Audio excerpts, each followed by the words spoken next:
पुन्हा एकदा स्वागत. आपण चर्चा करतो आहे यंग इन्स्पिरेटर्स नेटवर्कची. डिलिव्हरिंग चेंज फाउंडेशननं हा उपक्रम सुरू केलेला आहे आणि आज मुंबईमध्ये त्याचं थाटामाटामध्ये उद्घाटन झालं आहे. दिमागदार सोहळा आज झाला आणि त्याच्यामध्ये या सगळ्या नेटवर्कचा जो चीफ इन्स्पिरेटर आहे अभिनेता आमिर खान, याचं सगळं जे संभाषण विद्यार्थ्यांसोबत झालं ते अत्यंत प्रेरक होतं. त्यातनं बरेच सारे मुद्दे या विद्यार्थ्यांना प्रेरणा देणारे होते. याच अनुषंगानं दोघा जणांशी आपल्याला आता संवाद साधायचा. एक आहेत मिलिंद कांबळे. मिलिंद कांबळे यांचं वैशिष्ट्य असं की ते तरुण उद्योजक तर आहेतच, पण अत्यंत तरुण वयामध्ये पद्मश्रीसारखा सन्मान त्यांना मिळालेला आहे, त्यांचा गौरव झालेला आहे.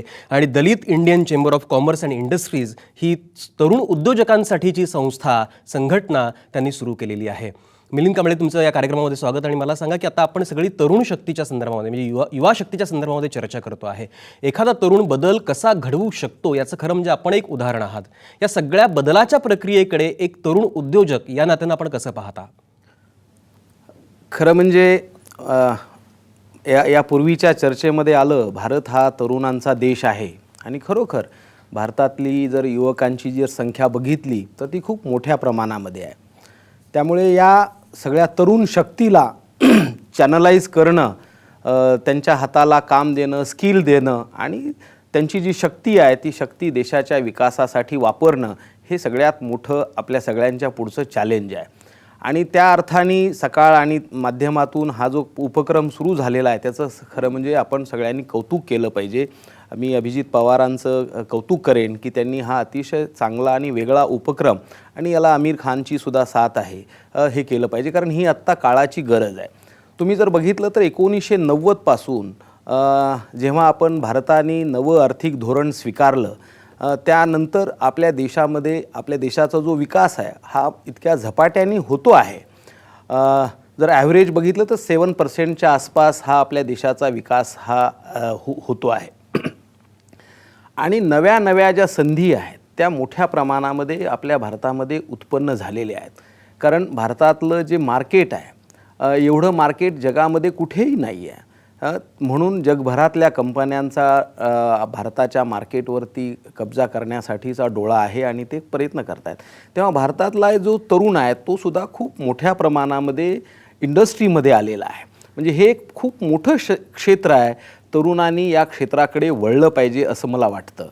कारण तुम्ही जर बघितलं, आत्ता तुम्ही ई कॉमर्समधले जर आत्ता काही उदाहरणं बघितले, जर स्नॅपडील आहे, फ्लिपकार्ट आहे, हे असे दोन चारच नाही तर असे अनेक जण जे आहेत ते नव्या नव्या क्षेत्रामध्ये उतरत आहेत आणि अतिशय तरुण वयामध्ये खूप मोठी झेप त्यांनी व्यवसायामध्ये घेतलेली आहे, हे आपण सगळेजण बघतो आहोत. भारत हा तरुणांचा देश आहे. मी खरं असं म्हणेल की भारताला जगाचा विश्व लीडर बनण्याची संधी आत्ता आहे. तुम्ही बघा, जर आज इंग्लंड जर बघितलं तर इंग्लंड हा एक म्हाताऱ्यांचा देश होत चाललेला आहे. पुढे जपान होईल, चायना होईल, अमेरिका होईल आणि भारत हा तरुणांचा देश असेल.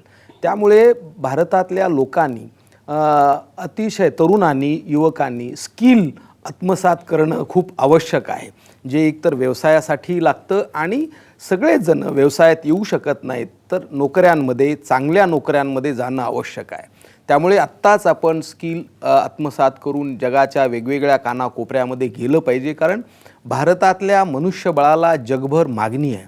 त्याचं कारण असं आहे की भारतातला मनुष्य हा अतिशय कष्टाळू, प्रामाणिक आहे.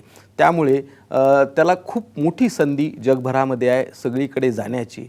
आणि मी उद्योग जगताचं प्रतिनिधित्व करतो, कारण नुकतंच मी पंतप्रधानांनाही आम्ही आत्ता भेटून आलो. नवनिर्वाचित जे पंतप्रधान आहेत त्यापूर्वीच्याही सगळ्या लोकांशी मी भेटत होतो, बोलत होतो.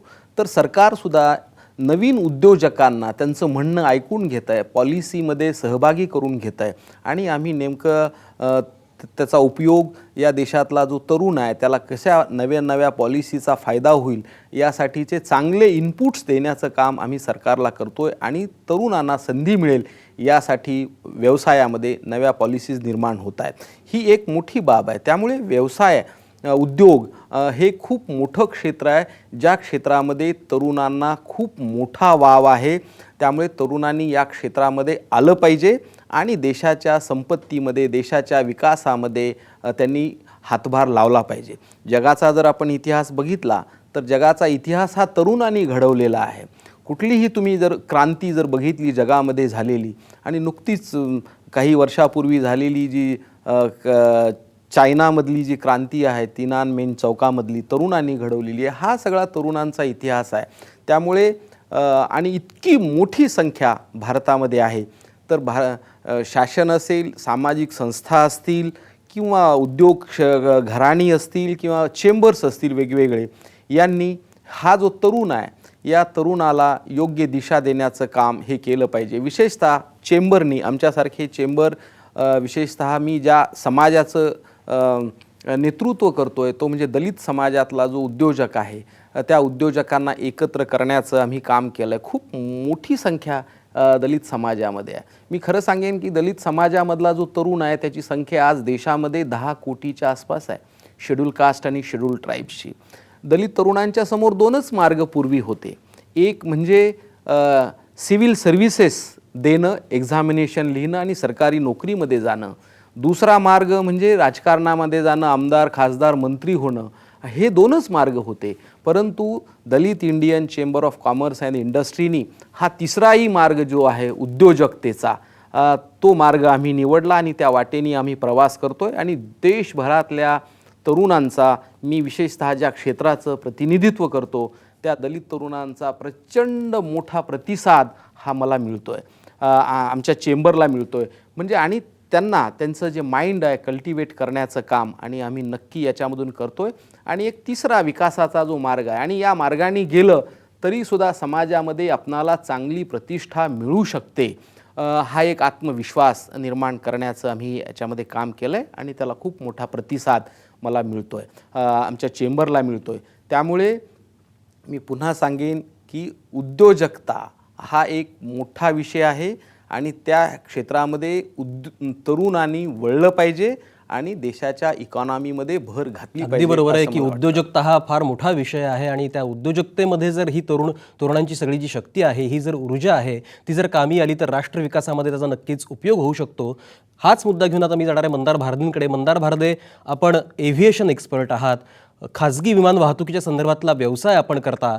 वास्तविक मी ज्या मंदारला ओळखतो तो मंदार हा वास्तविक एक वक्तृत्व स्पर्धेतनं पुढे आलेला एक उत्तम वक्ता, साहित्याचा चांगला अभ्यास असलेला एक मंदार, आणि तो आता विमान वाहतुकीसारख्या व्यवसायामध्ये स्वतःचं करिअर त्यानं केलेलं आहे, स्वतःला सिद्ध केलेलं आहे, एक वेगळी वाट चोखाळलेली आहे. तर मंदार भारदे या व्यक्तिमत्वाचं जे सगळं विकसन झालेलं आहे एक युवक म्हणून, या सगळ्या याच्यामध्ये एक बदल, आपण जो स्थायी भाव जरी विचारात घेतला तरी या सगळ्या बदलाच्या प्रक्रियेकडे तू स्वतः मंदार कसा पाहतो? अनेक वर्षांपूर्वी विवेकानंदांनी असं म्हटलं होतं की मला 100 युवक द्या, मी या पूर्ण राष्ट्राचं विधिलिखित बदलून टाकतो. मला असं वाटतं की 90-100 वर्ष झाले, पण ती 100 माणसं अजूनही, 100 युवक अजूनही त्यांना मिळाले नाहीत आणि या देशाचं विधिलिखित त्यामुळे अजूनही बदललं नाही. म्हणजे गेल्या 100 वर्षांमध्ये जे काही आपल्या देशाचं झालेलं असेल, चांगलं वाईट जे काही झालं असेल, त्यामध्ये युवकांनी जे परफॉर्म करायला हवं होतं ते त्यांनी परफॉर्म केलेलं नाही, ते त्यांनी चांगल्या पद्धतीने परफॉर्म केलेलं नाही, हे आपल्याला मान्य करायला लागेल. आपण सगळेच जण युवक म्हणून कुठे ना कुठेतरी कमी पडलेलो आहोत.